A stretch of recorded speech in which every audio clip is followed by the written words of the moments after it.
Oh, look at this. Look at this introduction. Nation in decline. We are a failing nation. I got gas. Whoa.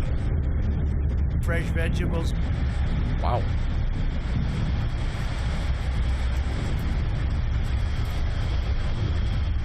Interesting intro. We are a nation that has the highest inflation in over 40 years. Where the stock market just finished the worst first half of a year in more than 5 decades. Elements of medical. Wow. We are a nation that has the highest energy cost in its history. And we are no longer energy independent or energy dominant, which we were just 2 short years ago.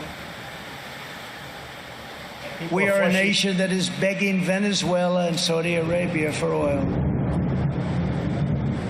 We are a nation that surrendered in Afghanistan, leaving behind dead soldiers, American citizens, and $85 billion. What a crappy montage. Thank you to Christopher Scott and Chris Ducharme for signing up on my website, putting us at 31, which is, I would argue, a great number. Also, thanks over on Twitch to Henio and Fjorkum for the Twitch Prime subscriptions. Always appreciate those. A nation that no longer has a free and fair press. Fake news is about all you get. We are a nation where free speech is no longer allowed, where crime is rampant like never before, where the... Was that real right there? That was weird. I did see I missed a super chat. Let me see if I can get back to that. The super chats are just flying by. Trump, how do you spell YMCA? Okay, very good. Very, very clever. Thanks to Jordan Tyler for signing up on my website, joinpakman.com. Really appreciate that. Also, thanks to, oh no, this is going to be a brute. You know who I'm going to sound like pronouncing some of these names? Hold on, do I have it here? Oh no, I don't. I'm sorry. I don't have it. Jacob Dugenhoover? Oh, I am sorry, Jacob. I really appreciate your support, but I think I might have just butchered your name. Thanks also to Taylor Ragland. Taylor just signed up on my website as well and is new member number 36. Do we want to listen to this? Ways has become a joke. But soon we will have greatness again. It was hardworking patriots like you who built this country, and it is hardworking patriots like you who are going to save our country. There is no mountain we cannot climb. There is no summit we cannot reach. There is no challenge we cannot meet. Yeah, no challenge other than Trump pronouncing names off of a teleprompter. Swami Vive Kamunand. Suchin Tendulkar Virat Kohli. Yeah. Never, ever back down. We will never let you down. As long as we are confident and united, the tyrants we are fighting do not stand even a little chance. Because we are... Welcome, everybody, from DGG today over on Twitch, I presume. Great to see everybody. Thanks to Marcia Havens for signing up on my website. Very much appreciate that, Marcia. Thank you. Also, thanks to Denver McCarthy for gifting another subscription. Over on Twitch, 3 Mayors has just signed up. I believe that it was Kimberly Guilfoyle scheduled to speak, but maybe they will bring Trump on directly. Donald J. Trump. Oh, God. And I'm proud to be an American. Yep, there it is. So I guess they're skipping Guilfoyle. I don't know if Guilfoyle spoke earlier or not, but there it is. Remember, CPAC is the event at which Trump will often hug a flag in an act of senseless nationalism and very base pablum. Not sure whether he will do it tonight. Sinsu says if they keep up with this introduction, Trump won't have anything left to say when he gets on stage. Wouldn't that be great? I know. I know.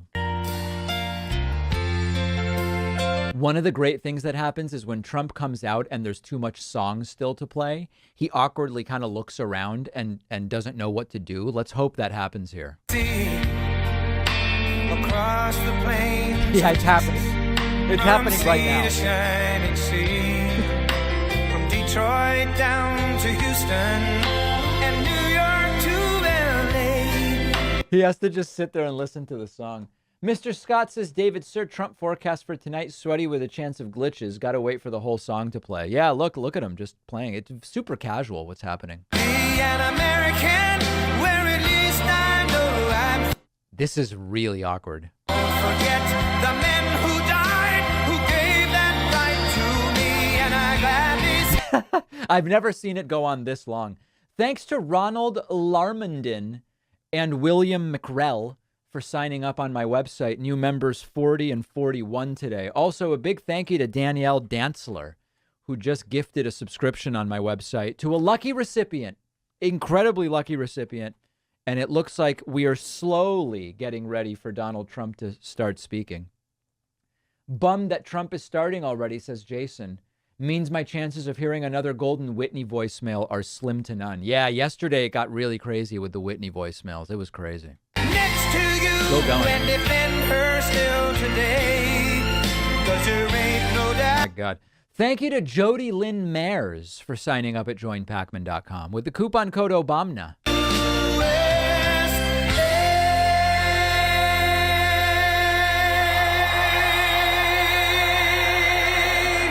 Also, thanks to P. Rick Murphy. Appreciate that as well. Will this go over or under 90 minutes? What do people think? Thank you.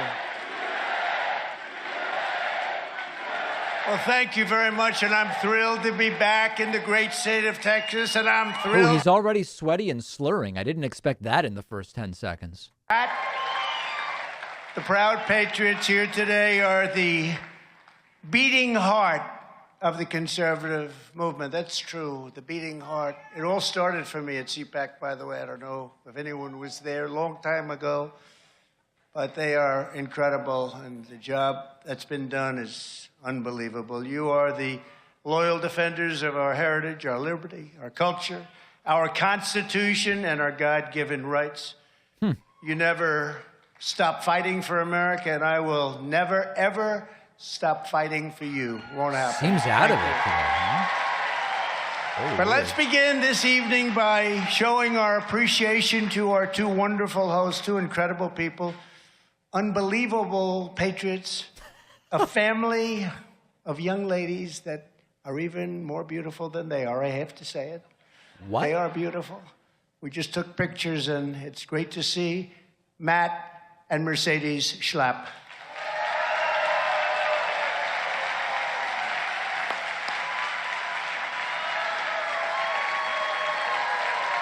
Isn't that great, guys? Great job. Great job.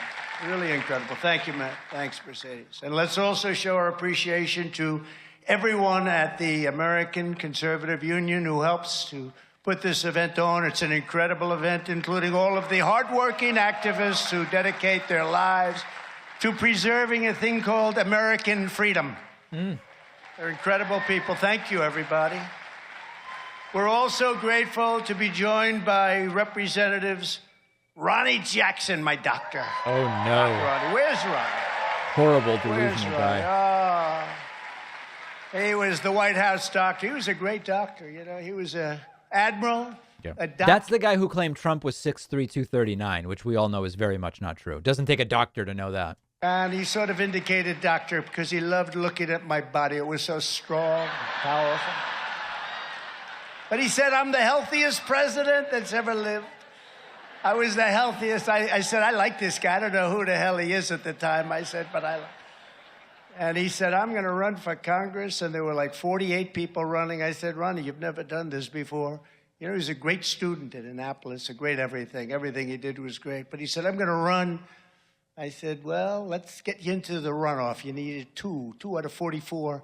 And he made it. And then I said, you know, now we're getting close, Ronnie, and let's get you by the rhino. And we got him by that rhino. And here he is. And he's great. The rest We is love you, history. Ronnie. Great job. Thank you.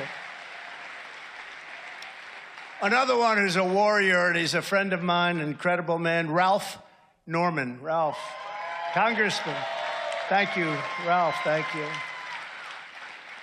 Ralph taught me a lesson. He was in a race, and it was so one-sided that everybody said, we don't have to vote for Ralph. We don't have to vote. He's going to win by a landslide. So maybe we'll just go out to dinner and then we'll go back. All right, people in the chat. Number one, will Trump tell the story about when he met with Abdul/Muhammad? Depending on, he'll call him Abdul or Muhammad. That's one story. Second thing, will Trump talk about teaching transgender? Right here. Thank you, Beth. Thank you, Beth. A man who's really courageous and a really great guy, and he loves Florida and he loves the country, Matt Gaetz. Oh, God. Oh. That's not someone you want to be supporting right now. Yeah, he's always working, and he does indeed fight for all of us. For freedom is what he fights for. Lauren Boebert, I heard you speaking, Lauren. Wow. I heard you speaking. That was something. I said, who the hell is that out there? It was Laura. Laura. And she had one of the greatest commercials. She said, yeah, anybody can enter my house. Then she takes out her gun, starts spinning it around. But he may not leave. When Trump talks about you, you must stand, as he will heap praise upon you. And I can say the same thing for Marjorie Taylor Greene, a real champion. Yikes.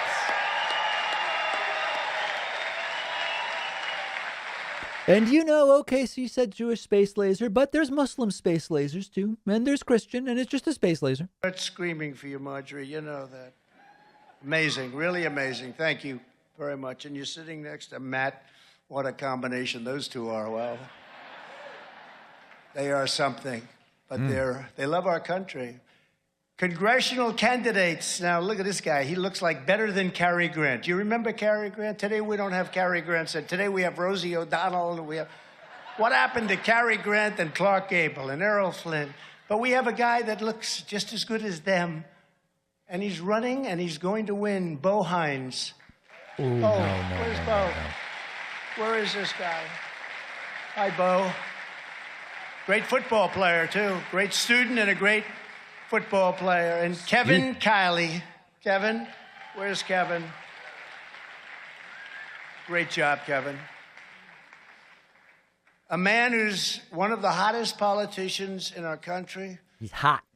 Married to an incredible woman and respected so much in North Carolina. And anybody that sees him or knows him, they immediately say, there's a man that we want representing us. Lieutenant Governor, North Carolina, Mark Robinson. Where's Mark?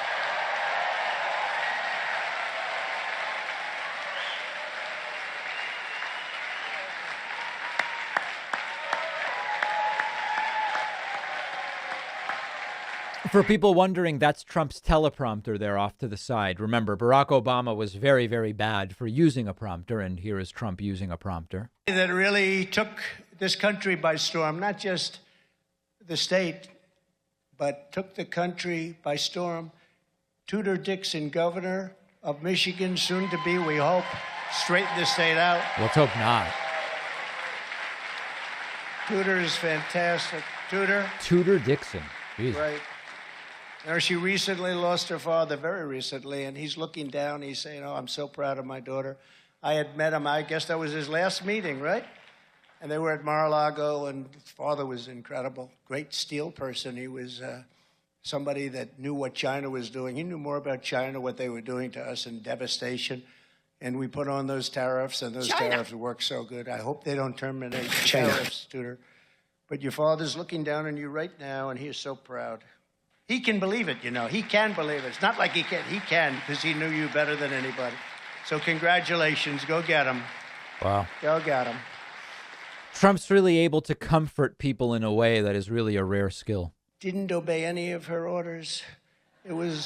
She's the shutdown queen, but everybody was shut down but her husband. He was out there canoeing all by himself. Now, normally you wouldn't consider that a bad thing, but when nobody else is allowed to do it, it's not so good. So I think you're going to have a fantastic success, Tudor. Nominee for Michigan Attorney General. Now, I've known him for a long time. He is so tough. People are afraid to even be in the same room with him.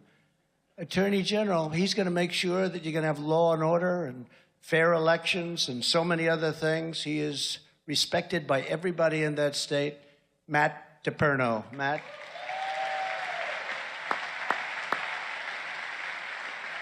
That's an important race. Mm-hmm.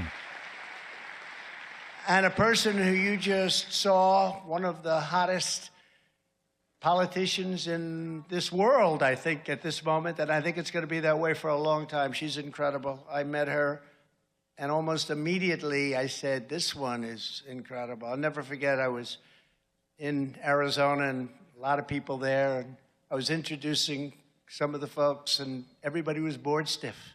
I said, this place is dying. Common. And I'm introducing gubernatorial candidates, and it was like, I said, I got to get through this. This is very bad. There were a lot of candidates. And then I introduced this woman named Carrie Lake, and the place went crazy. Right? The place went crazy. Oh, there's Guilfoyle. See, there's Guilfoyle to the left of Carrie Lake, to our right, to Carrie Lake's left. And Brobert is right behind him. It's what a combination of people. An absolutely incredible governor, and she'll be looking at everything. They need a good governor out there. Going to look at all of it strongly. Do the job. Not supposed to say that. That's not politically correct, but I'll say it anyway. You don't mind. So, Carrie, good luck out there, and we'll be out there. We'll do a couple of rallies. We'll get 45,000, 50,000 people. Remember when I get 50,000 and Biden couldn't fill up the 8 circles, and they said he won. Oh, you got to be kidding me. Couldn't fill up 8 circles, and he won. I don't think Carrie feels that way. I don't think a lot of people do. That state has such spirit. It's incredible. So congratulations. That's an unbelievable win. Thank you. Good. A friend of mine and somebody who was truly one of the best. He was so brave. He was so courageous. Ambassador Rick Grinnell. So brave. Dangerous guy. Very dangerous. He was great. Another one who's great. He's tough. He's smart. He knows what's happening. And he's really been a friend to this administration, to my administration. And when the other side saw him, and a lot of times he and Rick worked together. That was a duo. When I had a big problem, I'd send the both of them. The thing I wonder about is, like, imagine sitting through this and then you're there in person and you leave. Do people actually say, man, that was so great? Remember when Trump, like, said the people's names in the crowd? Or remember when Trump said you shouldn't be allowed to teach transgender? Man, that was just so great. Great job, Kesh. Thank you, and thank you, Rick. Chairman of the Japanese Conservative Union, Jay Aiba, and also Glenn Beck. Glenn Beck. Thank you very much. So I lost a great friend, and as you know, the Prime Minister, what a great gentleman he was, what a great man he was. We had an incredible relationship. There was nobody really like him, and the job he did for Japan. So he's right now on greener fairways. You know, he loved golf, and he could play golf, too. He was good, and we had a lot of fun together, but we made a lot of great deals. If Trump's eulogizing someone, you know it's going to get weird. It was incredible, and he is a man who will be greatly missed, greatly missed. I want to thank you for your incredible support also, because I just walked in the door and they told me I had this straw poll.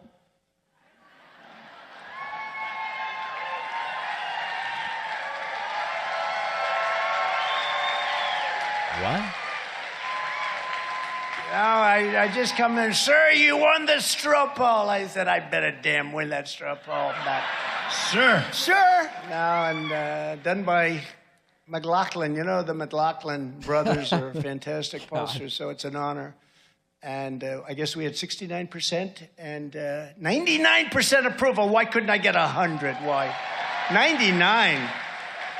Wow. When was the last time somebody had a 99% approval? That's pretty good. Thank you, everyone. Oh, there's many countries where it's common. North Korea is one of them, you know. And second place was 24%, and then you had them down in 1, and most of them didn't get anything. And not that I want that to happen, of course, but it's okay if it does. And a very special thanks, and I do really appreciate that, Matt, because it's a very, it's Yeah, I do want to warn people. At this point, we're 15 minutes in, and the speech hasn't even really started. So this could be a long one. This country is. That straw poll is a tremendous indicator of what's happening in our country. And a very special thanks for the amazing support from so many conservative Hispanic Americans in the Americano media straw poll. I got 81%. Is that nice? 81. With a second place finisher, I don't even know who it is. Second place finisher was at 16. It's genuinely nuts to be talking about your own polls 3 months before an election in which you're not even a candidate. Embraced the Republican Party. I say actually they've embraced me, not really the Republicans, but I won't say that because I don't want to get myself in trouble with Matt. But they really are. They're incredible people. They're hardworking, unbelievable. But I've been watching CPAC for years, and as you know, it used to be very divided. You had Ron Paul, and great guy Ron Paul, a little different, very much like his son Rand, who I also like a lot. But Ron's a little different, a little difficult, like Rand. Rand can be difficult, but you know, when they're your friend, they're your friend. But you had the Ron Paul people, you had the Bush people. He really has a way with words with these stories, really crafts incredible imagery. I don't know. I'm shocked to hear that. But now there's a great feeling of unity. You know, when you see poll numbers like that, 99% approval, there was no such thing. There was no such thing. There was no such thing. When you see those numbers, there's a great feeling of unity. Not only CPAC, but I think, Matt, in the Republican Party, I think we have to do what we have to do to bring our nation back, right? As we gather tonight, our country is being destroyed more from the inside than out. America is on the edge of an abyss, and our movement is the only force on earth that can save it. This movement right here. What we do in The really funny thing is, look at how much Trump criticizes people who use teleprompters. His speeches are this bad with a teleprompter. Imagine what a speech of his would be like without a teleprompter. Frankly, like never before, this is no time for complacency. We cannot be complacent. We have to seize this opportunity to deal with the radical left, socialist lunatics and fascists, and we have to hit them very, very hard. It has to be a crippling defeat because our country cannot take it. You remember when I was campaigning, and again, we did much better in the second election than we did in the first, by many millions of votes, much, much better. But I used to say, not thinking this could even be very possible, but it always had a chance. It will be Venezuela large scale or Venezuela on steroids. That's what's happening to our country. It's not even thinkable. We have to take this chance to shatter the corrupt Washington establishment once and for all. We have to run aggressive, The guy who lost by like a record 8 or 9 million votes is explaining what needs to happen and how they're going to win. That's what we want. And we have to throw off the shackles of globalism and reassert two very important words. Globalist. You know what the words are? America first. It's a very simple thing. We have to put our country first. And we had that done, and we were doing great. If we do this, then not only will we fire Joe Biden, Chuck Schumer, crazy Nancy Pelosi. What was she doing in Taiwan? Everything she touches turns to bad. I don't want to say it. Because I don't want them to say, he used foul language, you know. I don't want to say, but it does. It turns bad. Look, he got impeached twice. She failed twice. The woman brings chaos, and that's exactly what's happening. What's happened in China right now, what's happening in China and Taiwan with what's going on, she played right into their hands. China? Because now they have an excuse to do whatever they're doing. China. And I will tell you, it would have never, ever happened in a million years under Trump. I can tell you that.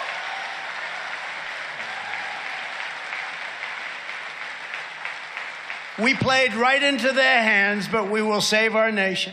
and American power, prosperity and prestige will come back, and it'll come back strongly. Victory cannot come a moment too soon. You could take the 5 worst presidents in American history and put them together, and they would not have done the damage that Joe Biden has done to our country in less than 2 years. True. The contrast between the Trump administration's amazing success and the Biden administration's breathtaking failure could not be more stark. Let's look at the facts. I got gasoline for cars. Put it in the tank. I got Thank gas. you very much. $1.87 a gallon. I got it down to. They have it now at $5, $6, $7. A friend of mine from California called me this morning. He just paid $8.55, he told me, California. And you'll follow. You'll follow. It's not even believable. With the help of our great Texas oil and gas workers, we achieved American energy independence, and we were even National average just a hair over $4 a gallon. the size of Russia and Saudi Arabia combined. We were going to be energy dominant. Now the United States is becoming a beggar for energy. We're begging. We gave you the largest tax cuts and regulation cuts in American history. That's why we had the job numbers. And don't forget, you have not good job numbers right now. They're not counting all of the millions of people that aren't working. Yeah, those people are never counted. There are extraordinarily good. We are essentially at full employment right now. The radical Democrats now intend to impose the biggest tax hike. Think of this, the biggest tax hike in bad times in American history. This will be what they're doing right now, the biggest tax hike. There's no tax hikes on the table right now. The exact opposite of what I did. And they're working feverishly to pile on more regulations at levels never seen before. I asked a lot of the big companies, a lot of the biggest and best businessmen, what's more important, the big tax cuts that I got for the country to get it going? And we never had a country going like we had before the China virus came in. We never had anything like it. And then we did it again. We did it again. We did it twice. The stock market was actually higher. It was actually higher than it was pre-COVID, as they say. COVID, such a nice name. I wonder where they got it. Mitch McConnell got taken for a ride by Joe Manchin and the group. And the great people of West Virginia have been seriously hurt by these political ends. Remember, Manchin was their friend for so long. Finally, a Democrat who can think critically and think for himself. Now Manchin's the enemy. West Virginia out. What he's done to West Virginia, I don't believe they're going to stand for it. Let's see what happens. And I said this was going to happen. Joe Manchin is devastating West Virginia. Kyrsten Sinema agreed to allow this massive tax increase just yesterday to go forward, only provided that Wall Streeters are allowed to keep their current carried interest provision. It's a hell of a provision. In fact, I had it ended, and then I ended up getting so much more for it. I would have terminated it. We were all set to terminate. But we got many, many other things for it. They gave up everything to keep it. Yeah, so Trump's admitting he went for it as well. Manchin and Sinema, what happened? We're trying to figure out what the hell happened. Where did this new philosophy come from all of a sudden? 48 hours? I think if this deal passes, they will both lose their next election. I don't think so. that. I don't think so. West Virginia and Arizona will not stand for what they did to them. And that includes the races that are being run right now. They're not going to take it. And I told the old broken crow, Mitch McConnell, that this was going to happen. No, I said it. I said it loud and clear. He should have never approved that fake infrastructure deal, never approved it. He approved that infrastructure deal for trillions of dollars, and 91% of it is Green New Deal nonsense. Ooh. There's only 8% to 9% that's actually for infrastructure. But he said, if we approve this one, they will never come back and ask for more. I said, yes, they will. And guess what? They're voting on it now. So maybe this speech can stop them, because when Manchin hears me say he's going to lose West Virginia, and I'll go down and campaign against him, as hard as anybody can. All right, well, that'd be interesting. I'd cover that.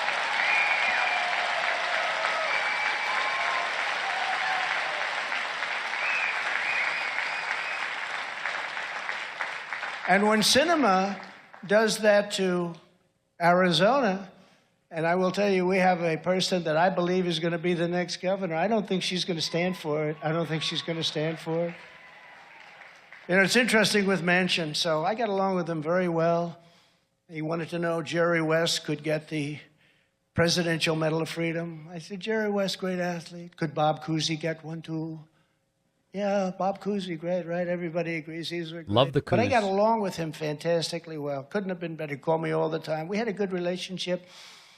And he said when the impeachment hoax started, I would never vote against you. You're a great president.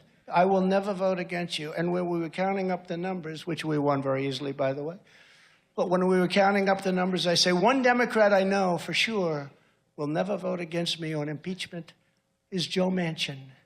So they're taking the votes, and he voted against me.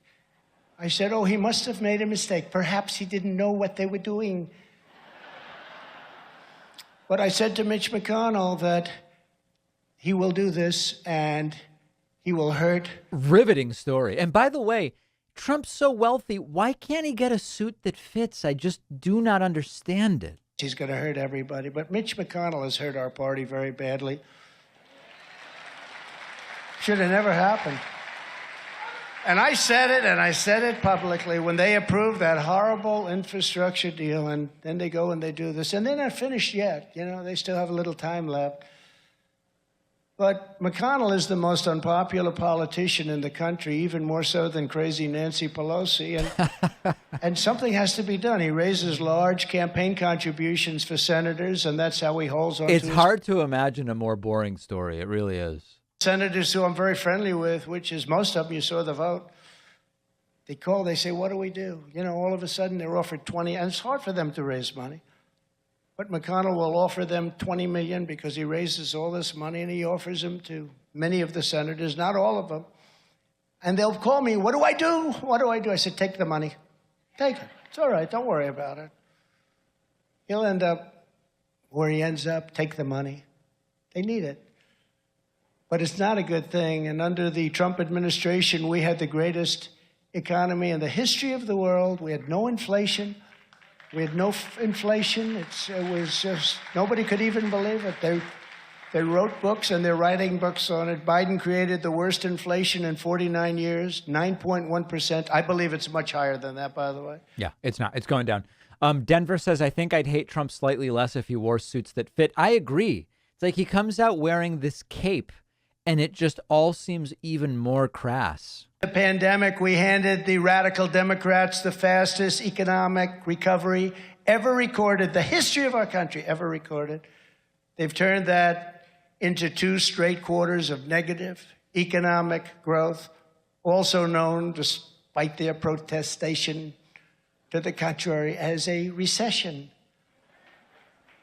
And just hope that the recession doesn't turn into a depression, because the way they're doing things, it could be a lot worse than a recession. And the labor force participation is the worst in many, many decades. It's shocking to me that anyone even tries that talking point. It's been debunked so many times. But look at the crowd he's speaking to. Of course, they fall for the labor force participation talking point. They had equipment, and they had rockets, and they had bombs that they had no idea if they even worked. They were so old. It's all new or newly renovated, and the power is greater than any power ever in the history of our country, but in the history of this world, and we just hope it never gets used. And we created a thing called Space Force. They smiled at it. Biden smiled at it. He seems to have almost no idea what he's even reading off of the prompter. The crowd not exactly into the speech. 9 years since Air Force has anything like that been done. 79 years. Air Force was the last one. Now it's Space Force. Remember the first day they laughed at it? Oh, Space Force. They thought they were going to end it. And the public went crazy because you people know much more than they do. They surrendered our strength and our our everything, our dignity, and turned Afghanistan into the greatest humiliation our country has ever seen. Not the fact that we were leaving, because I was the one that got us down to a small number of soldiers, but we were going to leave with strength and with dignity, and we were going to keep Bagram, not for Afghanistan, but because China's nuclear plants are 1 hour away, where they make their nuclear weapons. Are we starting to get close to the Abdul story? We're in the war. Cost us billions of dollars many years ago. I was going to keep Bagram. And you know who's occupying Bagram right now? China. And the fake news doesn't want to mention it. China all the time. China. The way we left was a virtual surrender. When you leave, you don't take your soldiers out first. You take your soldiers out last. After the Americans get out, and you take your soldiers out after your equipment is taken out. And all of that was happening. This is the most incredible blunder. And the fake news doesn't want to write about it because that's bad for them. Look, you don't even hear about so many bad things. You don't ever hear about them anymore. We created the safest border in U.S. history by far. By far. And now it's the worst border ever in history. There's never been a border like it, and that includes, in my opinion, third world countries, because there's no third world country that would allow millions of people to pour in. They have no idea. Last month, 141 countries were represented, not just your 3 plus Mexico. 141 countries were represented with people that came in illegally. We're going to be paying a price for this for many years to come in terms of terrorism and crime. We ended catch and release. We deported record numbers of illegal alien gang members. And we built hundreds and hundreds of miles of... The border policy under Trump and Biden is almost identical, with the difference that Biden has reunited like 400 families that have been separated from kids. And I won all of those suits. And then we started and we did some job, and that gave us these incredible numbers that, frankly, everyone talks about today. And the number of people coming in, that's not 3 million or 4 million. In my opinion, it would be anywhere from 10 to 15 million people this year, 10 to 15 million people. We have no idea who the hell they are.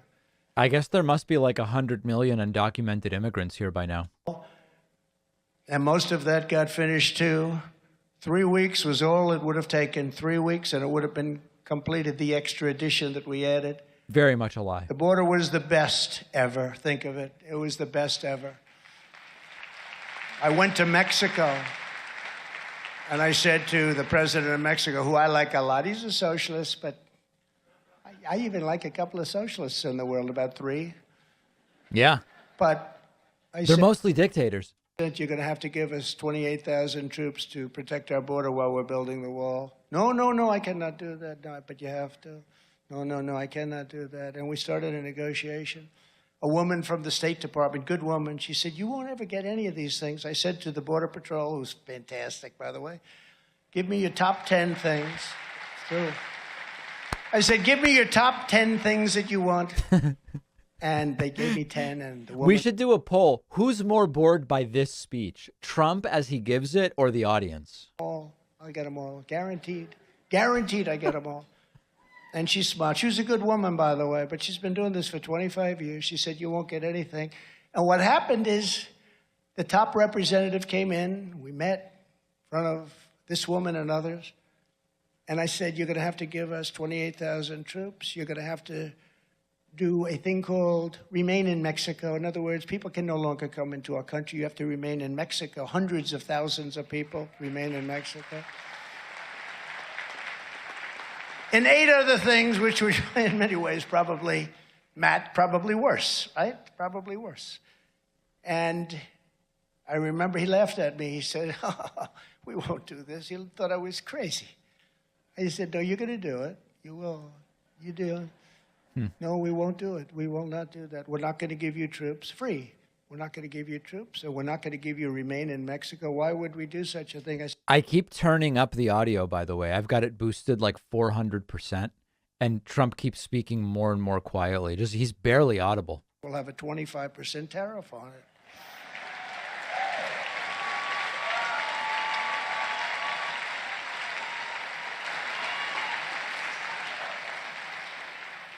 And he said, may I leave the room to make a call? I said, yes. 5 minutes later, he comes back. Mr. President, we would be honored to supply you with 28,000 soldiers. We would be honored to accept hundreds of thousands of people all over Mexico and remain in Mexico until we check them out. It was pretty amazing. We got all 10 things. It took about 5 minutes. It took longer to create the piece of paper that he had to sign than it did to win the negotiation. But we don't do that too much. You know, we have a big advantage over China, but people don't know it. We have an advantage over Russia, big, but we don't know it. Nobody knows it. They don't know how to use it if they did know it. If no one knows something, does it really get known? They've turned it into a nightmare so quickly. The election was rigged and stolen, and now our country is being systematically destroyed. Here we go. That got him riled.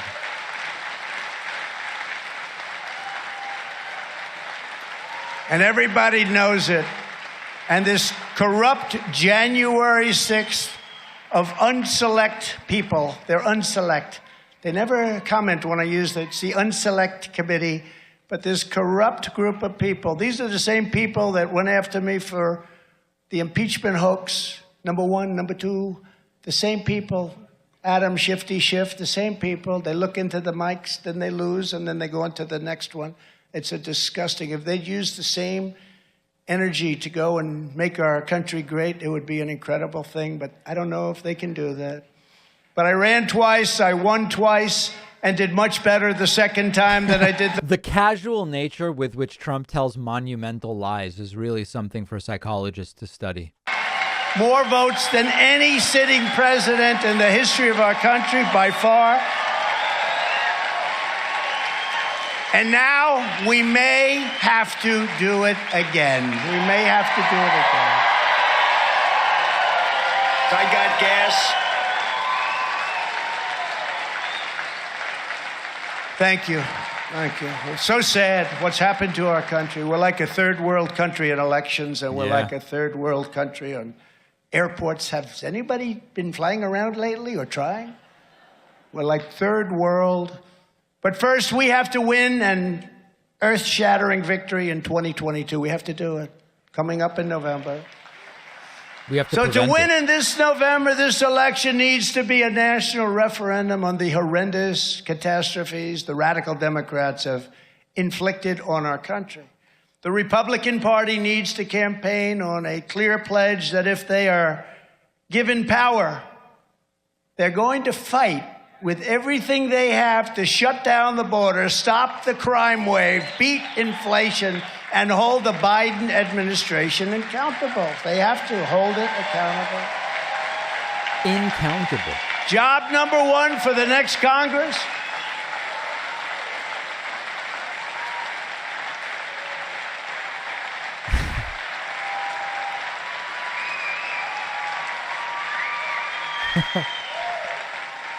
Thank you very much. Job number one for the next Congress and the next president will be to restore public safety. People are walking outside and getting shot in the head. Shot. Because of the radical left's merciless crusade to dismantle law enforcement in America, our country is now... Does any Democrat in a position of power support defund the police? Are talking about it. We're talking about democracy. Isn't it great? And then they say, you had 7 people killed in Chicago this weekend. You had 68 people shot.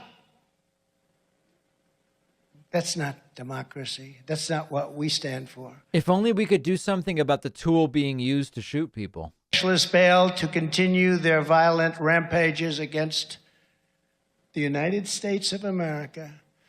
Entire communities are being torn to shreds with stabbings, shootings, stranglings, rapes, and murders. On that little piece we showed you, did you see the man with the knife in the back? Did anybody see that? I looked at it. I didn't notice it the first time, and I looked at it tonight. I'm getting ready to come on. A knife right in somebody's back. The streets of our Democrat-run cities are drenched with the blood of innocent victims. Gun battles rage between bloodthirsty street gangs. Bullets tear into crowds at random, killing wonderful, beautiful little children that never even had a chance. They're struck and they're killed, and carjackers lay in wait like predators, hunting their prey. They want that car, they're going to take that car. In California, people are leaving the trunks of their cars open so criminals don't smash the windows when they try to rob their valuables. They leave the trunk open so that they don't break the car and break the back of the car when they try and steal the tire and whatever in the trunk. So they just leave it open, take it, but please don't destroy my car. In Los Angeles, burglars are stalking people back to their homes to clean out the entire house at gunpoint. They follow them. They live in Beverly Hills. They live in some nice community. They follow them back, and they go into the house, and they do things that you don't want to know about. And this has to stop, and it has to stop now.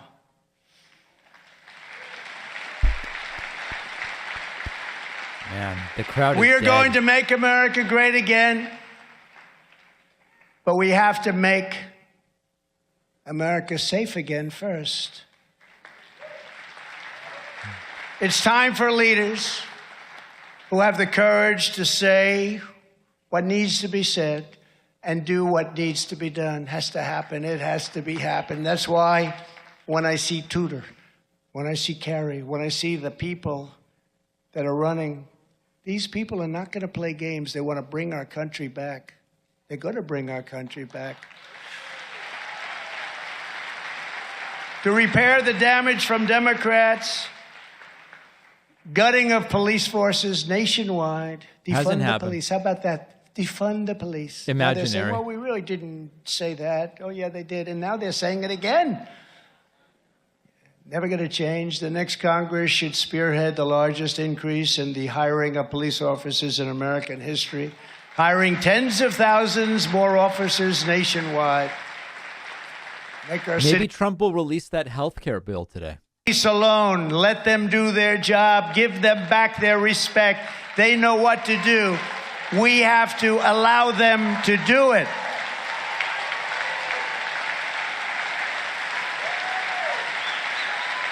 Look at this crowd. Wow. Horrible. You know, when I came out here a little while ago, I have a consultant, and he's a very nice person. He's a rhino. And he said to me, sir, I don't think you should say that last statement. I don't think you should say it. It's really not good. I don't think it'll be that popular. I said, what? You mean the fact that we should let police do their job? Sir, I think it's probably not going to be received well. I don't even know what I'm doing, sir. To let him do their job. He's a rhino, but he's a nice person. We'll probably keep him on the payroll, you know. We need to return to the tried and true strategy of a thing called stop and frisk. We have to take the guns away from Horrifying. people that are criminals. Can you imagine? Instead of taking guns away from law-abiding Americans, let's take them away from the violent felons and career criminals for a change.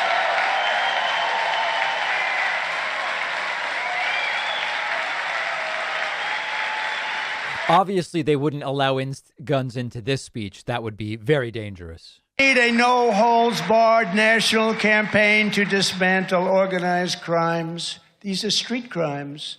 Organized crime today is on the streets, and this administration doesn't want to talk about that crime. They want to talk about what they think are other crimes, and many people say they're not crimes. We have to round up the drug dealers, the gang members, and the dangerous offenders, charge them for their crimes, and get them either out of our country and back to where they came from or put them behind bars. There you go. If you look at countries throughout the world, here's another thing. Please don't say it, sir. Please, sir. I've been doing this for 30 years, sir. Sir, you're on the cover of Time magazine. The list of wins is not too good. Please don't say it, sir. If you look at countries throughout the world, the only ones that don't have a drug problem are those that institute the death penalty for drug dealers. That's it. Oh, here we go. This is Trump's new shiny object. Death penalty for drug dealers. He'll often say each drug dealer kills 500 people. Let's see if he says it. When I was in China, and until the plague came in, I had a very good relationship with President Xi. We made a great trade deal for our manufacturers and farmers. But after the plague, I don't even talk about that deal. Too much damage done. But I had a great relationship with President Xi of China. Strong man. China. You could go all over Hollywood. You couldn't get an actor to play the role of President Xi. He's a great guy in many respects, but he's not too in love with our country. I can tell you that. But I said very innocently, do you have a drug problem? First time I met. And he looked at me like, what kind of a stupid question is that?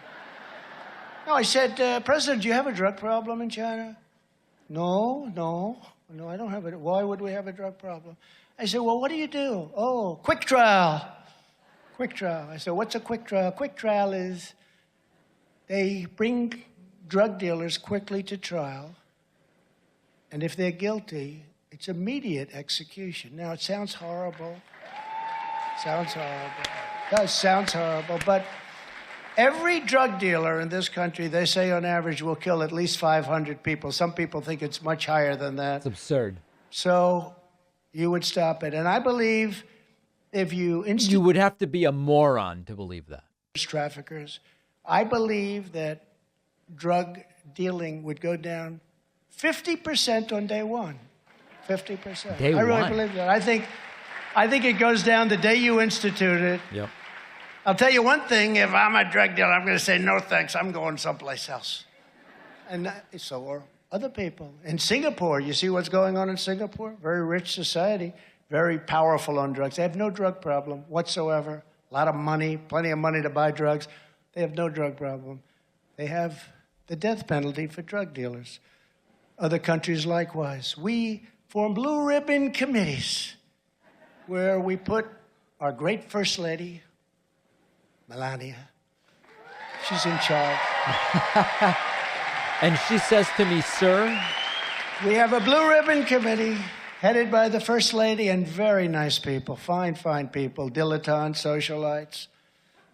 If they ever met a real killer drug dealer, they ever met El Chapo or any of these people, socialites. That's funny, actually. I think that would be the end of them. They'd say, I'm not doing this anymore. But we have blue ribbon committees headed up by great people that really are well-meaning.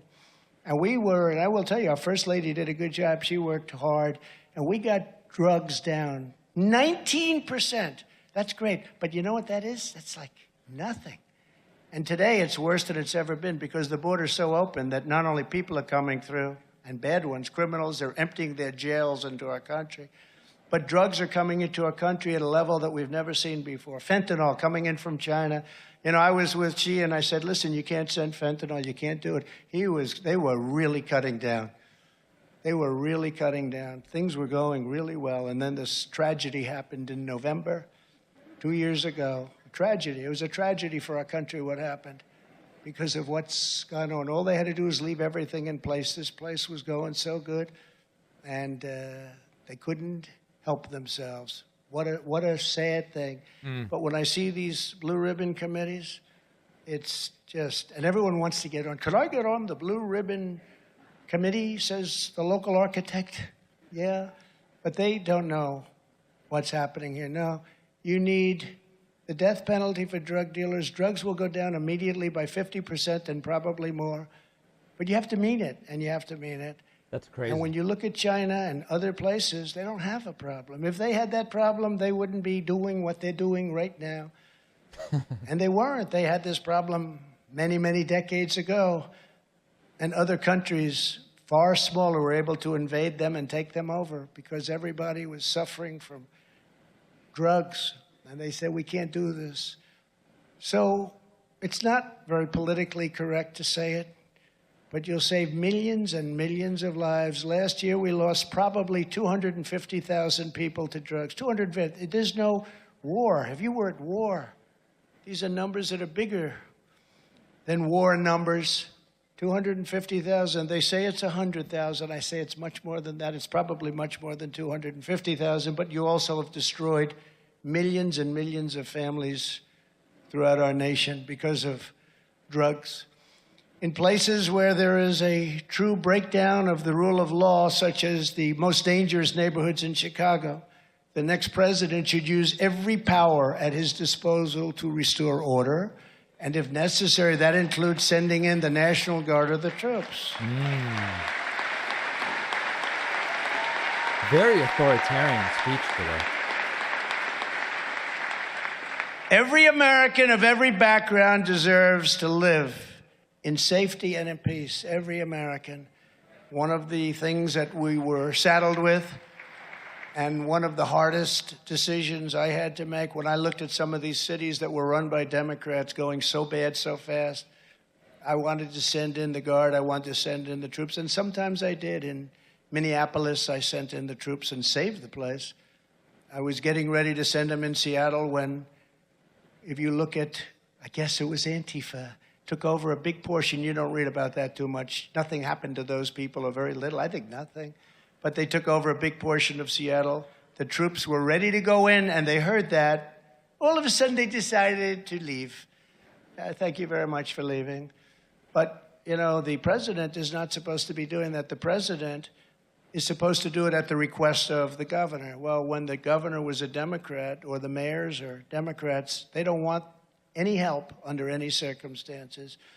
Very much like on January 6th, where I offered Nancy Pelosi and the mayor of D.C. from 10 to 20,000 troops. There is no evidence that he made such a request nor such an offer. No evidence whatsoever has been found of that. See it. And they turned it down. And if they didn't turn it down, and Kash Patel is a witness, right? I think I can say you're a witness. But we have many other witnesses to that. From 10 to 20,000, they turned it down. And had they not turned it down, you wouldn't have had January 6th as we know it. But the president is not supposed to be sending in it at will. I think the next time, either we're going for a very quick change or we're sending them in, because we're not going to let Chicago, New York, Los Angeles, Portland is, they don't even, when the storefronts, they don't even use new storefronts. You know what they do? They just put up wooden barricades now for stores, for the few. Anybody know what on earth this guy is talking about? That have destroyed that place, that city. It's also time to take back our streets and public spaces from the homeless and the drug addicted and the dangerously deranged. Because no civilized society can allow this depravity and squalor to continue. You can't let this happen. Places like San Francisco, the backyard of Nancy Pelosi. She, by the way, has a big wall around her house. You know that, right? But it's so bad. It's gotten so bad. People are leaving. Nobody wants to have office space there. Who would want to have an office space when you're walking through a lot of people that are unfortunate and, in many cases, very sick, mentally ill? It's actually dangerous to walk into your office. If liberals think that it's somehow compassionate, then you're going to have to let them invite the homeless to camp in their backyards, in their homes, and ruin their property and attack their families and use drugs where their children are trying to play. And all of a sudden, that'll stop very quickly. The only way you're going to remove the homeless encampments and reclaim our downtowns is to open up large parcels, large tracts of relatively inexpensive land on the outer skirts of the various cities. Oh, the tent and bring stuff. in medical professionals, psychiatrists, psychologists, and drug rehab specialists, and create tent cities. You have There you go. They have tents right now. They're living in tents with Move holes the in them. homeless into tent cities. You don't There have go. time to build buildings. You can do that later, but you have to get the people off the street. We have to bring back, we have to For all the talk about how Democrats are going to put people in camps, Trump's openly suggesting it. With Obama, at least you had to like sort of read between the lines. Trump's like, no, we would make a tent camp and send all the homeless people there. lives back and then come back to where they want to be. and we'll bring a lot of them back. They will come back. But right now, nobody's coming back. You have no medical help. You have no nothing. It's so dangerous, those streets. Los Angeles is so bad. San Francisco, every city that's run by Democrats, so bad. We want them to succeed. We want people to succeed. But they cannot be allowed to turn every sidewalk and public park into their personal campground. It's so dangerous. As everyone here in Texas knows firsthand, there is another horrific disaster we must confront if we want to restore safety in our country. At long last, we must stop the invasion at our southern border. It's an invasion. Our country is being invaded.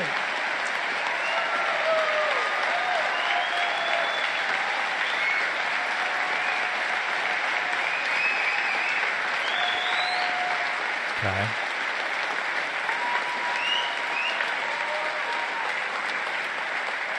Our country's being invaded just like a military force was pouring in. Just last month, an illegal alien here in Texas was indicted for the cold-blooded murders of 4 elderly women throughout the state, and he's been accused of links to the deaths of at least 24 people. 24 people. Perhaps the deadliest serial killer in Texas history. They're now saying he could be the deadliest serial killer. He's an illegal alien. Earlier this year, an illegal alien fugitive with a prior arrest for aggravated assault and many other arrests viciously shot and killed a Harris County police officer at a traffic stop. No reason whatsoever. None. And in New Mexico last year, an illegal alien criminal out of jail on unsecured bond was charged with decapitating a man, mutilating his body, and kicking his head around like a soccer ball all over the public park. Think of this. Animals. Never forget, every death at the hands of a criminal, illegal alien, is entirely preventable. This is all Understand that many such instances happened while Trump was president, too. We remember Kate standing in San Francisco with her father. We remember that. A man who came in 5 times at least and shot beautiful Kate dead. Republicans in Congress must make clear that on their watch, not a single penny of taxpayer money will go to funding Joe Biden's open border agenda. It's a sick agenda. It's a sick agenda. Makes no sense. And some things make sense. You know, I understand the other side. You always have to understand the other side. I understand the other side. Open borders. Nobody has open borders. It makes no sense. You know, we fight. We don't either. And spend billions and billions and even trillions of dollars defending the borders of countries that are 7,000 miles away, but they don't want to spend any money to defend our border. Makes no sense, does it? Next year, we have to use the purse strings to send a message to every would-be illegal alien all over the world. If you break into our country illegally, you will be caught. We will detain you, and we will quickly send you back to the place from which you came or put you in prison immediately.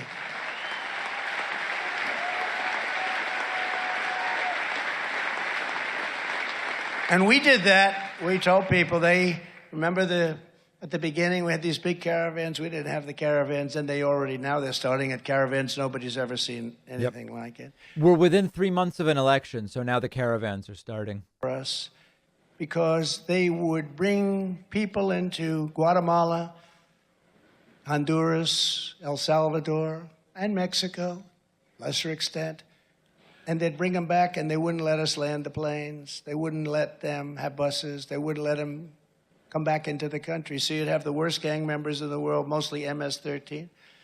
And if they came from Honduras, we couldn't get them back. And I had some incredible people in my office, Border Patrol people, guys like also Tom Holman and Mark Morgan.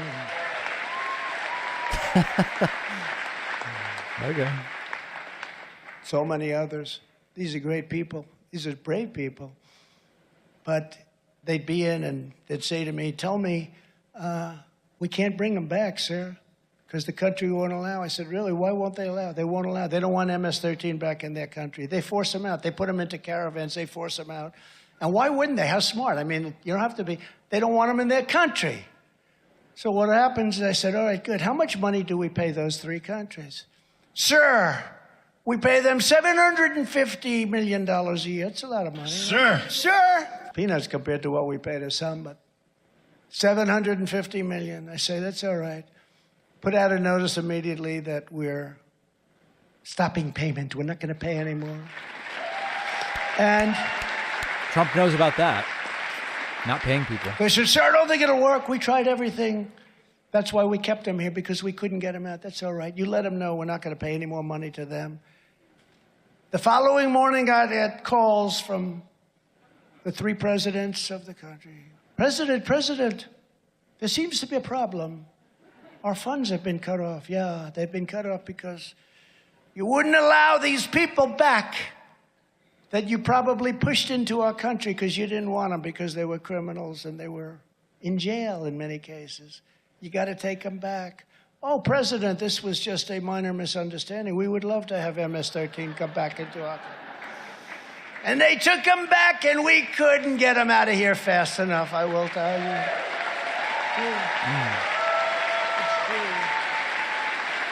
It's true, Carrie. Carrie will do it.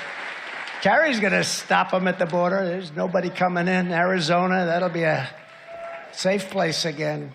This guy Kelly, by the way, he's done nothing. He's done nothing. Blake Masters is going to do a fantastic job, Carrie. Kelly's got nothing going. He should probably wrap up the speed. Excuse me. Also need The a speech, record I think. increase in the number of ICE officers and Border Patrol officers to resume the enforcement of our immigration. Excuse me. He should probably wrap up the speech, given that the crowd is dead 98% of the time. Illegal aliens out of our country. In addition, we should pass much tougher penalties for repeat immigration violators, of which there are many. If you're a foreign national who repeatedly tramples upon the laws of our nation, you should be looking at spending a long time in jail. We can't do it anymore. We can't do it. We're like the It's kind of weird to propose so many different things when you're not even a candidate for anything, nor on any ballot upcoming.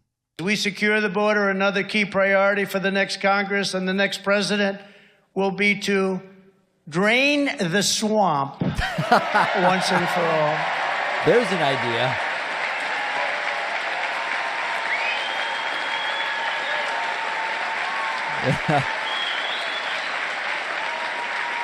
To remove rogue bureaucrats and root out the deep state, Congress should pass groundbreaking reform, Deep state. empowering the president to ensure that any federal employee who is corrupt, incompetent, or unnecessary for the job can be told, you're fired. You ever hear that? You're fired. Yeah, fired. Our current appeals process to remove these bureaucrats, people that can really be bad, they can even be thieves. You can catch them stealing large sums of money. You have to go through a 3-stage appeals process, which takes on average 5 years per stage. 15 years, you'll be gone. You'll be out of office by that time. In other words, to fire someone who is doing a bad job if the government wins will take more than a decade under the current system. Almost all politicians won't start that process because they'll be gone and they know it.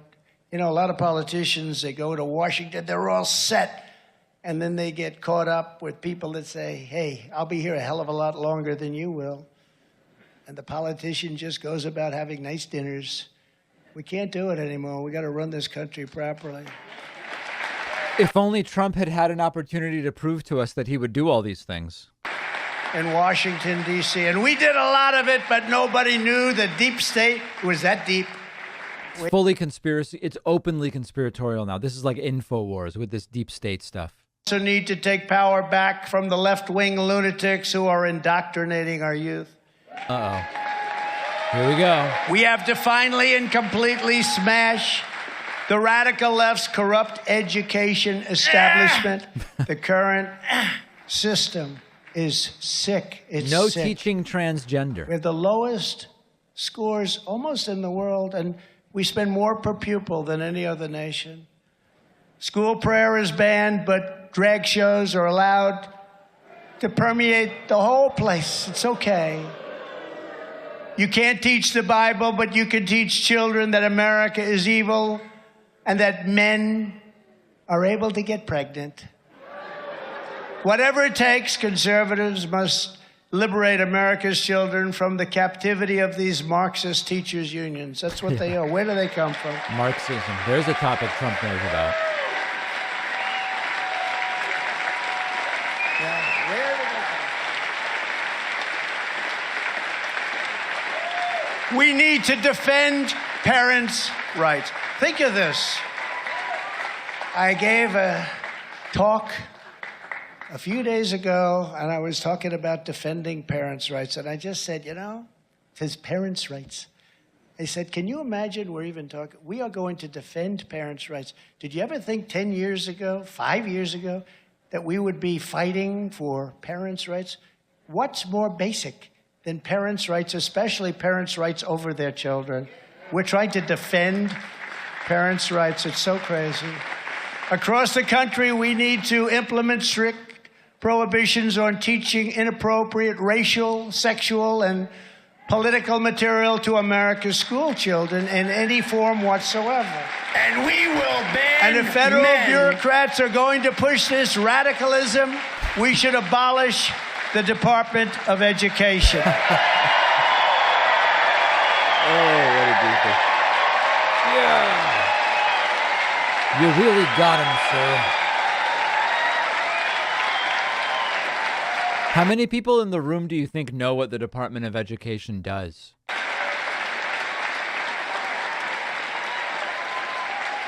And we will keep men out of women's sports.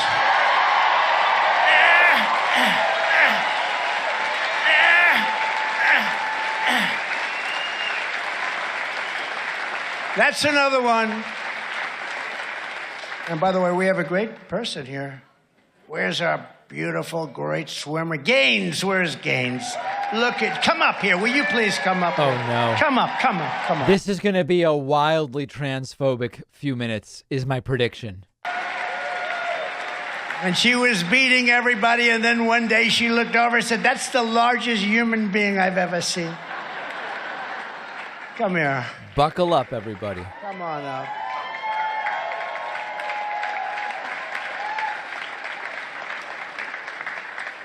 She's been so brave, you know, because a lot of people say you can't talk about it. They told me, please don't mention that, sir. It's not politically correct. And I did. About 3 weeks ago, the place went crazy. It was the largest applause I've ever heard. Trump was shocked by how transphobic his own supporters are. He's like, I had no idea they were this transphobic.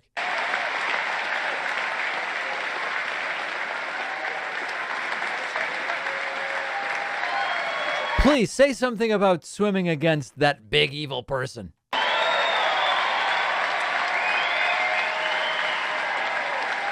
Basically, all I want to say is that it takes a brain and common sense and fifth grade biology level understanding to realize that this is blatantly unfair. It's completely obvious, and so I spoke earlier today and I said a lot, so I'll keep it short, and I'm just going to say, keep female sports female.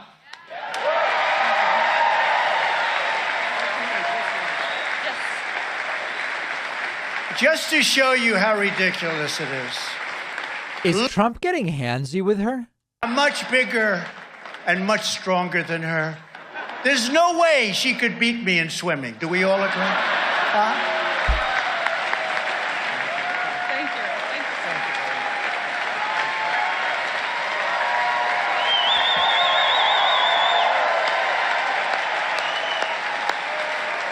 you. What the Now, I'd have hell? a little trouble. It wouldn't be pretty. I wouldn't invite too many friends to that one, but But how ridiculous is it, really? Oh, it's ridiculous. How ridiculous is it? The weightlifters, they're lifting numbers, they're breaking the records by hundreds of pounds. It's ridiculous. And no teacher should ever be allowed to teach transgender to our children without parental consent. Does anyone know what it means to teach transgender? Could anybody explain that to me? We need to get critical race theory and left-wing gender ideology out of our military. I had it out. The world is too dangerous for America's armed forces to be politically correct. You look at what's happening with China and Russia, but you look at those rockets going up one after another, and we don't want to be politically correct with our military. We got to be tough. Can you imagine George Patton? You know, he had a very strong temper. He was a very violent man, actually, great general, violent guy. And he'd walk in and he'd be screaming at people. They'd throw him out of the military today because he wasn't nice. Now, we have to get back to running things. You know, I had it totally out of the military. I had it out of government through executive order. And you couldn't get the Democrats to go along with it, but it didn't matter. I had it totally out. One of the first things they signed back in was that nonsense, and we can't let that happen. They signed it in. We have to take back over. We have to take over government. We have to run it like it's supposed to be run. We must also win the battle to restore free speech in America. Republicans across... These people have all lost their speech rights. Going after the new censorship regime. It's censorship. It's worse than it's ever been. I've never seen anything. It used to be, even 10 years ago, because I was always very active with different things, and I'd fight the media. I'd say something dead fair. You know, you go back and forth, and you win, you lose. You like to win, but you win, you lose. Today, they don't even talk about it. If you have anything to do with the election, they don't want to talk about it. If you have anything to do with certain things, they won't even talk about it. They don't want to debate it. January 6th never brings up the election, which is the reason all of those people were there. They don't want to talk about it. They don't want to look at the corruption that took place in Arizona and all of the states. You saw in Wisconsin. I was in Wisconsin, and it was an incredible group of people. But the nursing homes, traditionally, very few people vote. This is where Trump claims that part of the fraud is that a nursing home voted 100% for Biden or something. And you know how they found out? Because the children of elderly people in the nursing homes were so angry. My father did not vote. He's comatose. He's been sick. He's ready to die. He'll be dead very soon. He didn't vote. Daughters, sons, they were very angry about it. That's how it started. They have Justice Gableman. He came out with a scathing report about how crooked the election was. We should expose exactly what they're doing, what they're hiding, who they're silencing, and who is funding it all, and who is coordinating it. Go out, sign up now, by the way, for Truth Social. It's really great. It's given us a voice. It's giving us our voice back. The list of urgent tasks for the next Congress and the next president is endless, and we do not have to wait. We have to move quickly. We don't have time to wait. Our country is being shot. It's being destroyed. It's something we have to do for the future. The future of our country is at stake. We don't have time to wait years and years. We won't have a country left. What I used to say about Venezuela is true. We have to save the economy, defeat the Biden-Pelosi-Schumer tax hike, which is happening right now tonight. It's non-existent. Maybe it's already approved. It's non-existent. And I do believe that Manchin and Sinema will pay a big price for it. But think of it. This is the only group. They want to do the biggest tax hike in history for Green New Deal stuff. And they're just destroying us when everyone's doing so poorly, on top of the gasoline, on top of the bacon, which is quadrupled. And stop the out-of-control inflation that is crushing American workers and families. It's crushing. Never seen anything like it. To bring down energy prices, we have to abolish the Green New Deal. We don't have it. It's a fake. It's a fake. It's a fact. To bring energy prices back down to where they were, we have to abolish something we don't have. Decades in my administration, and yet we were producing more energy, more oil, more everything than we've ever done before. Instead of begging for oil from Iran and Venezuela and other distant foreign nations, we should be pumping it from Pennsylvania, North Dakota, Louisiana, and if you don't mind, Texas, if you don't mind.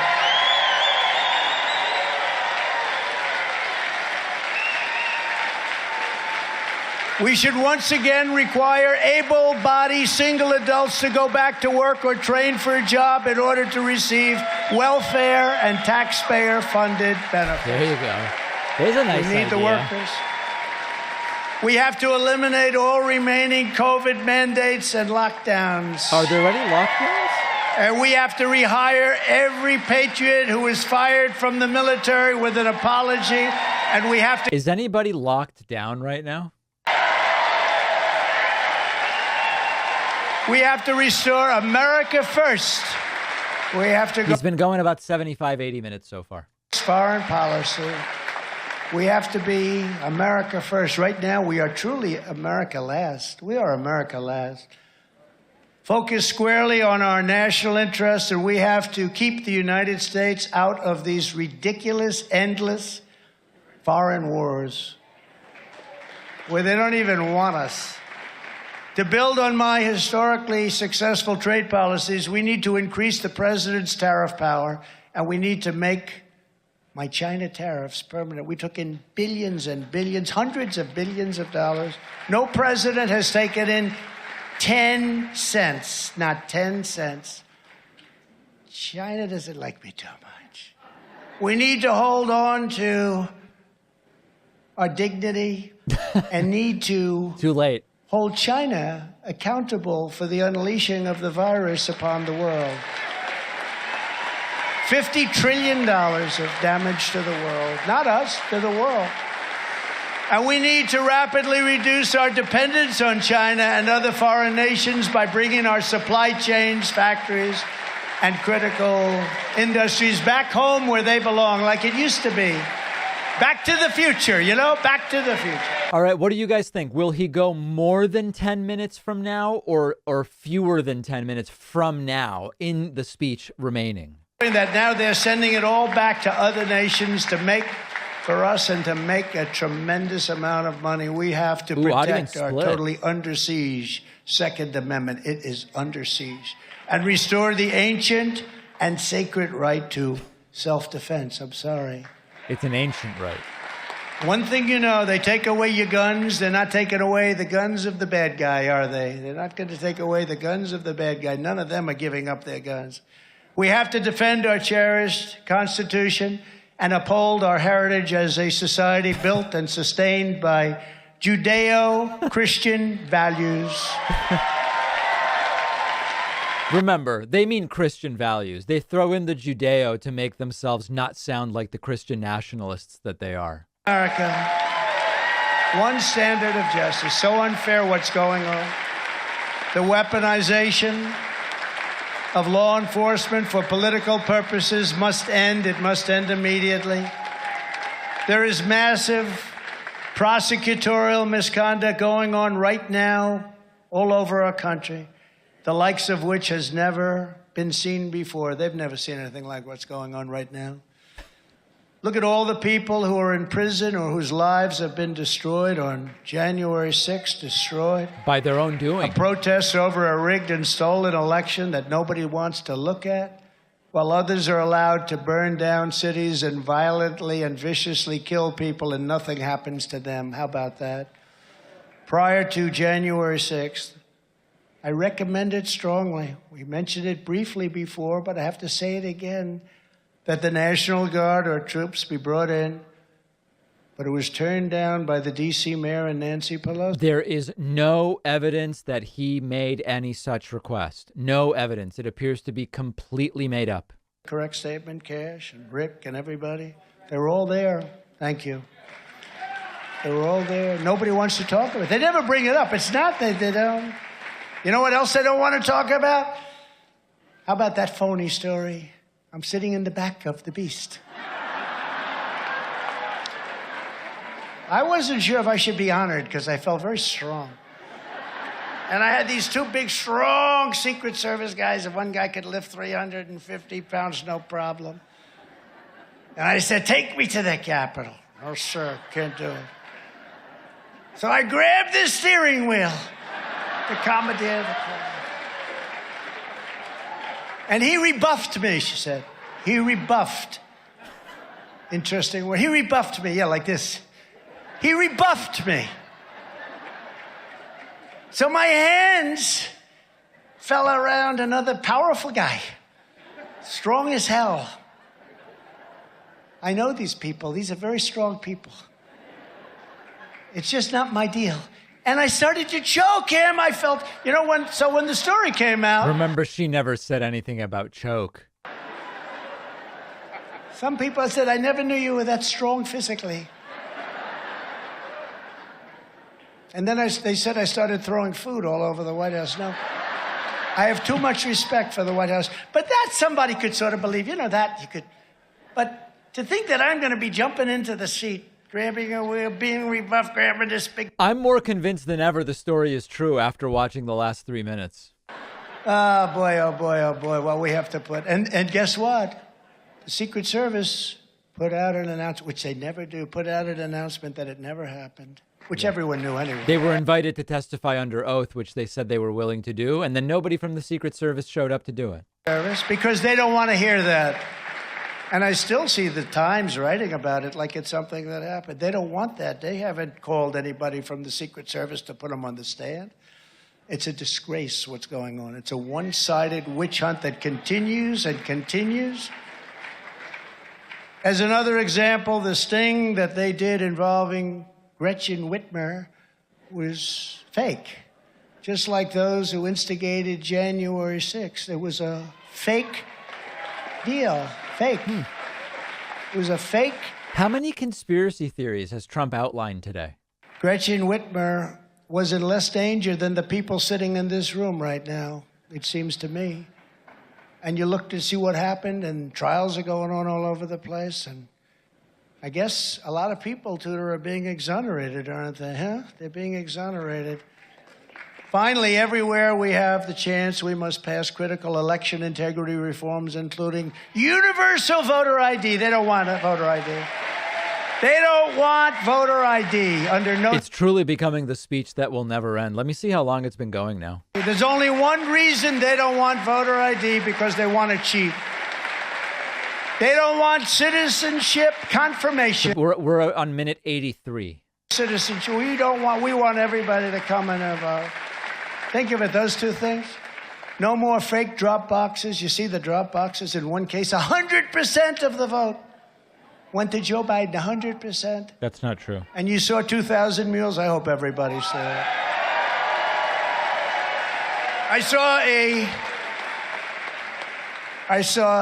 I looked at this movie, then I saw somebody being interviewed by Fox, unfortunately, somebody named Sandra Smith.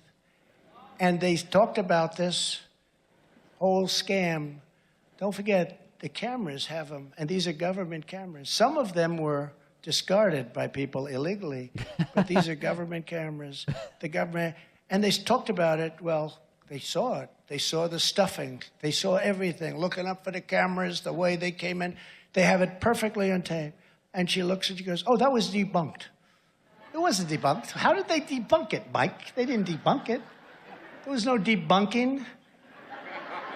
It was debunked. What's debunked? They have it on camera. It's bunk. Well, the woman in Georgia that took the massive number of ballots from under the dress of the table, right? And now government's apologizing to her. Oh, how could she have been so big, massive dump? It's very interesting. That one's a very interesting one because, remember they said there was a water main break. A water main break, everybody out. They don't talk about the real facts. Dump. Everybody out. You got to get out. They all run out. Then a short time later, a small group comes back in. They go right for the table. They don't go back to the machine where they were, which would be more normal. They go right for the table. The dress, they lift that dress up. They grab that group of ballots, thousands of them, putting them in again and again. They call them And dumps. then they said nothing happened. Bill Barr didn't want to be impeached. He didn't want to be impeached. How do you not get impeached? Nothing happened. I thought the election was fine.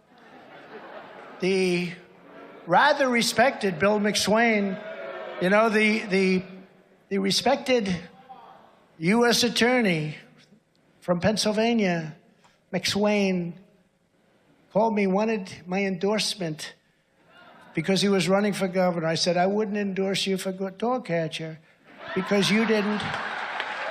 And I didn't like saying They this. treated him like a dog.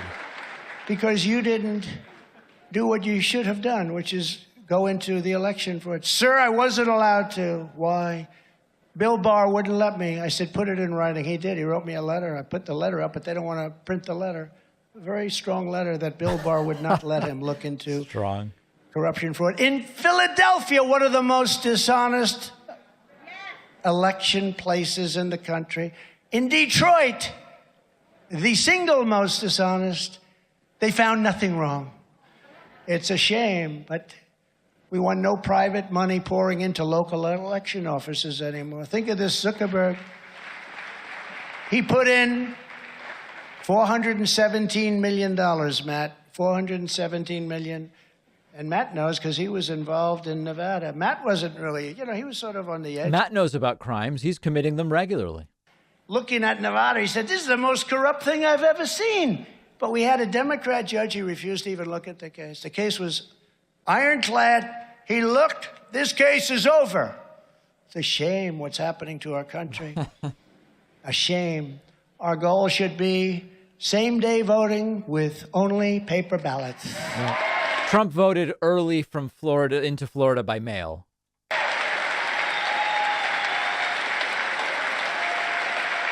Only paper. You know, France just had, France, which is a pretty big country, just had 55 million people vote, all paper ballots, all same-day voting. By 10 o'clock in the evening, the election was over.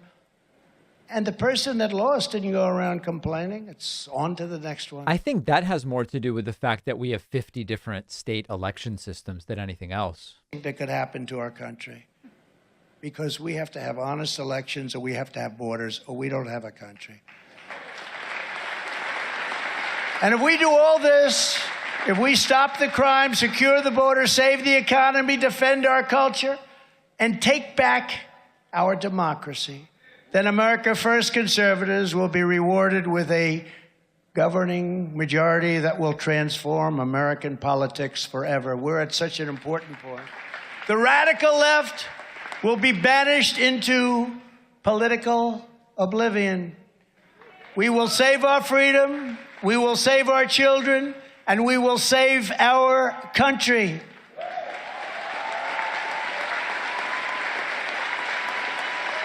But the task will not be easy.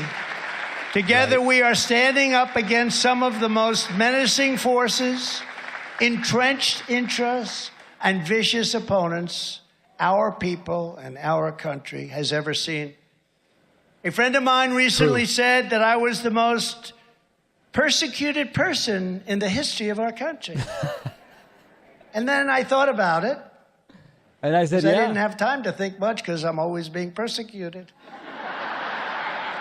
And I felt, you know, he may very well be right. What a terrible thing.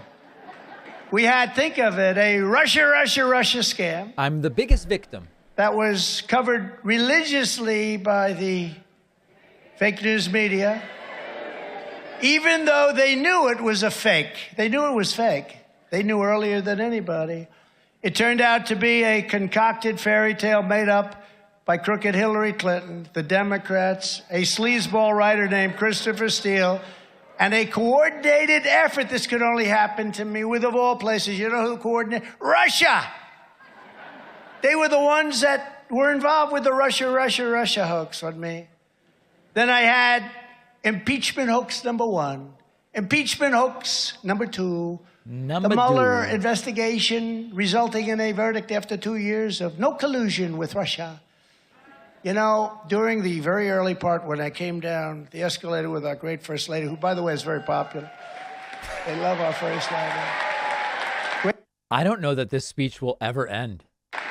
But when I came down the escalator, it started early on. Young people would come up. You might have heard this story. I've told it a couple of times, not much. But young campaign were, "Sir, it's such an honor to meet you, sir. Oh, Sir. someday Sir. I want to be president. Sir, can I ask you one question? Yes. Do you have anything to do with Russia?" I'd say, that's a strange question from this kid.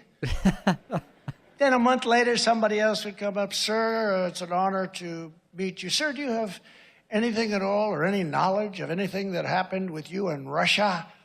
No. And I was so innocent. You know, it was so crazy that I didn't even take it seriously. But after about the 5th time this happened, "Sir, do you have anything to do with Russia?" I said, what the hell is going on with We are beyond 90 minutes now. phony story? It was a concocted story. And it really started as a way to shift blame for the fact that Hillary Clinton and the Democrats lost the election. But then it got carried away, and the press loved it, and it kept going and going. But I tell this story with a very heavy heart because I have a son who's a very good guy, Don. Very, very good guy. He's a good kid. He's a good person. Sometimes he comes across a little rough, but you know what? He's just a good person. And think of this. Adam Shifty Schiff and these people, they made up this hoax. They knew it was a hoax. And I saw him at the microphones one day saying, "Donald Trump Jr., the son of the President of the United States, will soon be going to jail for what he did with Russia." Think of this. He's saying that my son, my beautiful son, my child, is going to go to jail. And he knew it was a hoax. Wants to put my son, destroy my son, and he knew Do we think Trump knows the names of all his kids? These are evil people. These are sick people. Think of them. Right? Kimberly? Right? Who has been through anything like this? Certainly no politician and definitely no president.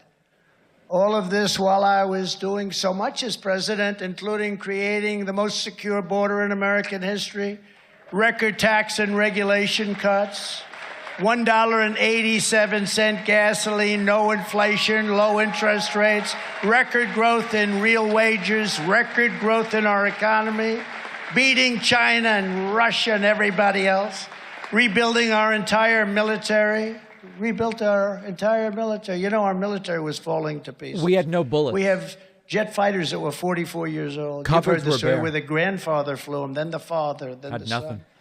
The historic Abraham Accords bringing peace to the Middle East. Jerusalem and Israel, much, much more. And now we have the January 6th Unselect Committee of Political Hacks and Thugs, like Schiff.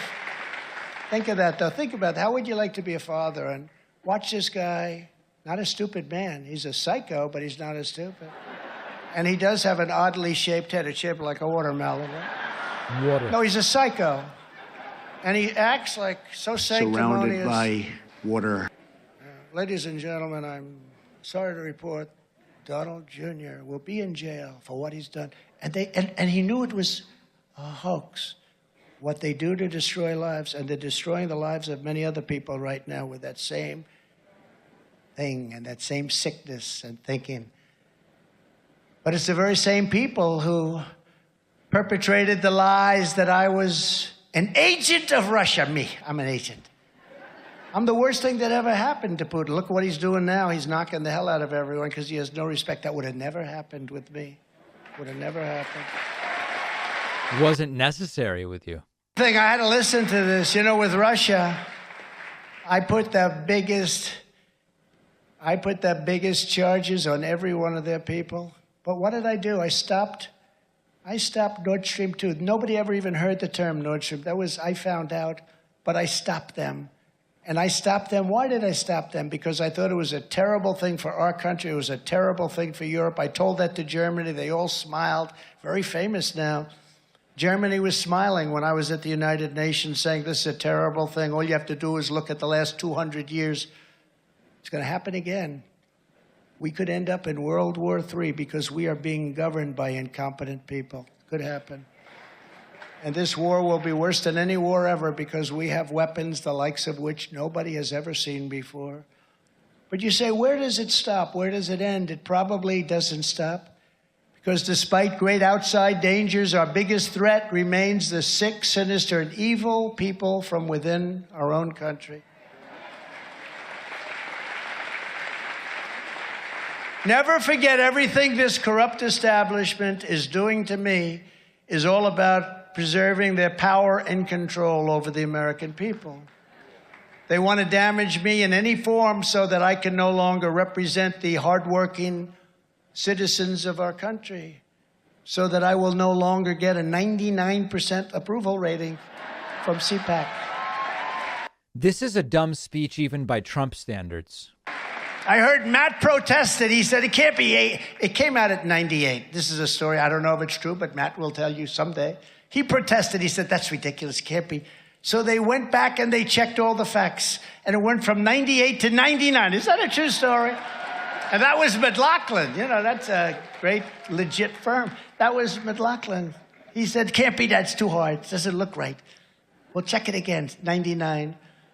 But they don't like that. The other side doesn't like that much, man. And the fake news media is totally complicit in all of these things that are happening. If I renounced my beliefs, if I agreed to stay silent, if I stayed home, or if I stayed in my basement, the persecution of Donald Trump would stop immediately. That's what they want me to do, but I can't do that. And I will not do that because I love our country and I love the people of our country so much.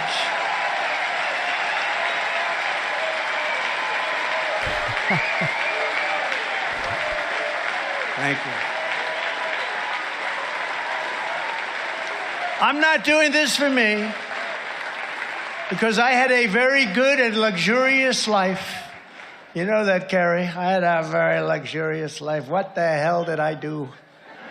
I got a racist attorney general in New York that's been after me for years. She campaigned on the fact, I will get Donald Trump. She doesn't know anything about me. I will get him. Terrible people. These are terrible people. I built a great company. Now they're finding out this was a great company. Great company. Actually better than they thought. Much better. But I do it for you, and it's my honor to do it. It's my great honor to do it.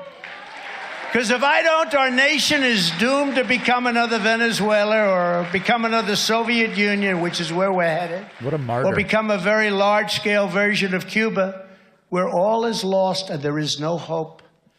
But no matter how big or powerful the corrupt radicals we are fighting against may be, no matter how menacing they appear, we must never forget that this nation does not belong to them. This nation belongs to you. This is your home. This is your heritage. This is your country that your American ancestors won with their own courage, defended with their own blood, and built with their own hands. From the jagged peaks of the Rocky Mountains to the gleaming waters of the Great Lakes, from the majestic valleys of California to the beautiful hill country of Texas. From the stark prairies of the Great Plains to the banks of the Rio Grande, which is under siege also, isn't it? And from the magnificent skyscrapers of New York and Chicago and LA to the beauty right here of the storied Alamo. We inherit the legacy of generations of American patriots. He's been speaking for 100 minutes. Imagine that. That they loved. They scaled the summits, they forged the rivers, they crossed the sweltering deserts, braved blistering winters, conquered an unknown wilderness, and settled the great frontier. They laid down the railroads, they built out the highways, and they turned tiny villages towering into great magnificent buildings of iron and steel like nobody had ever seen before. They did it all to make America into the greatest and most exceptional nation in the history of the world.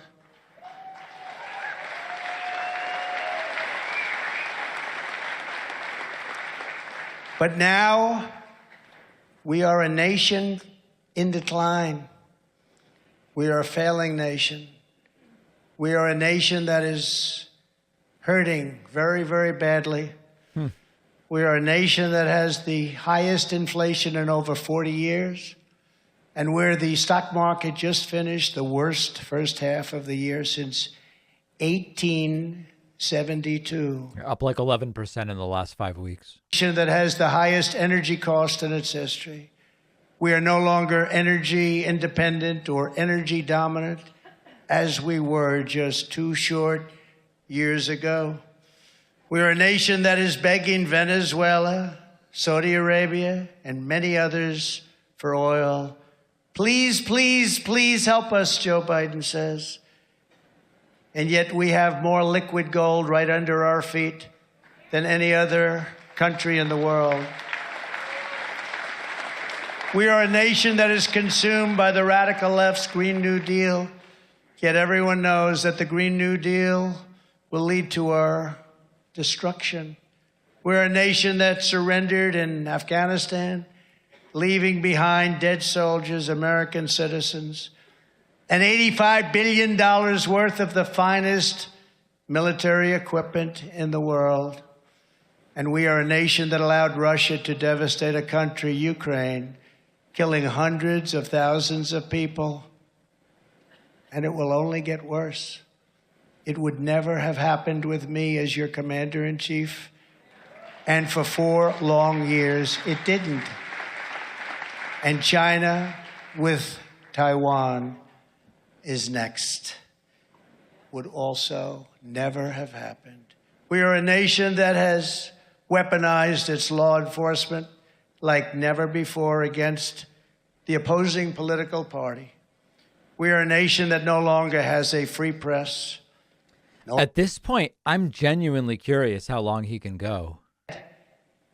And they are the enemy of the people. We are a nation where free speech is no longer allowed, where crime is rampant like never before, where the economy has been collapsing at a rate that few have ever seen, where more people died of COVID in 2021 than died in 2020.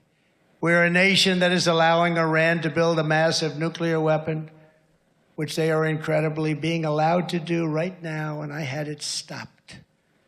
And China to use the trillions and trillions of dollars it has taken from us prior to our administration, and it's happening again, to build a military that will more than rival our own. And just 2 years ago, we had Iran, China, Russia, and North Korea in check. And they weren't going to do a thing against us. And everyone knows it. And perhaps most importantly, we are a nation that is no longer respected or listened to around the world. We are a nation that in many ways has become a joke. We are a nation that is hostile to liberty, freedom, and faith. We are a nation that allows men to play sports on women's teams and to dominate them. We are a nation whose airports are a disaster, whose flights never leave on time, and whose passengers are stranded all over the country. We are in many ways a third world nation. We are a nation whose economy is floundering, whose supply chain is broken, whose stores are not stocked, whose deliveries are not coming, and whose If anybody's still alive in the chat out there, let me know. Every single list. But we are not going to let this continue. 2 years ago, we had the greatest in our nation. We had something that was so incredible. We had the greatest people in our nation fighting like they've never fought before. They had spirit. They had hope. But we will soon have that greatness again. We will soon have that greatness again. All right. America's comeback begins this November, and it will continue onward with the unstoppable momentum that we're going to develop on November 2024, because that's the big one. We are going to keep on working. We are going to keep on fighting. We're going to keep on winning, and we are going to get our country back. As long as we can not lose our spirit, our movement will never be defeated. This is the greatest movement. MAGA. This is the greatest movement in the history of our country. Greatest in the history of our country. There's never been anything like it. Probably you could say it's the greatest or one of the greatest in the history of the world. And it's interesting because sometimes I'll make a comment and I'll be challenged so strongly by the fake news. But they never even challenged me on that. I've never been challenged. I look at them right now. A lot of We are over 105 minutes. movement in the history of our country by far. And it will only get stronger with each passing day. And with the help of all of you here tonight and the millions of patriots all across our land, we will make America powerful again. We will make America wealthy again. We will make America strong again. We will make America proud again. We will make America safe again. And we will make America great again. Thank you very much. Thank you. Thank you very much. God bless you all. Thank you. Really sprinting to the finish line there, huh? Don't you ever be sad. Lean on me. Well, an exhausting and meandering speech from Donald Trump, hitting most of the highlights, the overtly transphobic portion of the speech, the dictatorial part of the speech, the humiliating part of the speech. I mean, really hitting all of it.